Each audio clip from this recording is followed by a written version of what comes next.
Assalamualaikum warahmatullahi wabarakatuh. Baiklah, saya akan menjelaskan pemahaman saya terkait materi bioteknologi, yaitu antibiotik dan mikroorganisme dalam makanan. Antibiotik merupakan salah satu obat ampuh bagi masyarakat untuk mengatasi berbagai penyakit. Antibiotik merupakan obat yang paling sering digunakan untuk mengatasi infeksi yang disebabkan oleh bakteri. Berbagai macam studi menemukan bahwa sekitar 40-60% antibiotik digunakan secara tidak tepat. Contohnya, untuk penyakit-penyakit yang sebenarnya tidak memerlukan antibiotik. Antibiotik bisa diklasifikasikan berdasarkan mekanisme kerjanya. Kemudian, resistensi antibiotik. Antibiotik dapat menjadi resisten dengan ciri antibiotik tersebut tidak terhambat pertumbuhannya ketika diberikan antibiotik secara sistemik dalam dosis normal. Dalam dosis normal yang semestinya dapat menghambat pertumbuhan bakteri. Sedangkan ada satu fenomena yang disebut dengan multiple drugs resistance, yang merupakan kondisi ketika seseorang resisten terhadap dua atau lebih obat maupun klasifikasi obat.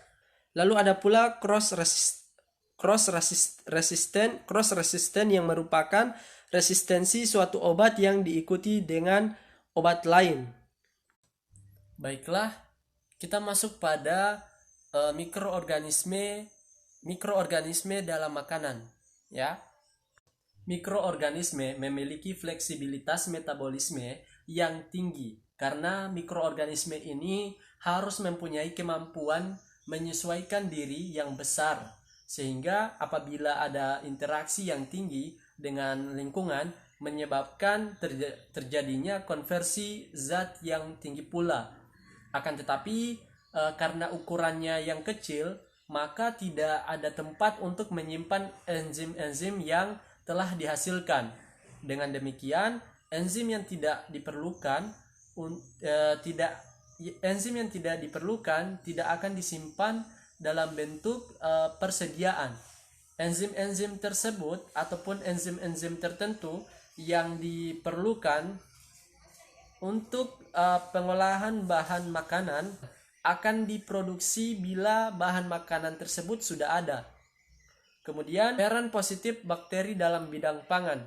Beberapa bukti mengenai peranan mikrobiologi dapat dikemukakan sebagai proses klasik menggunakan bakteri.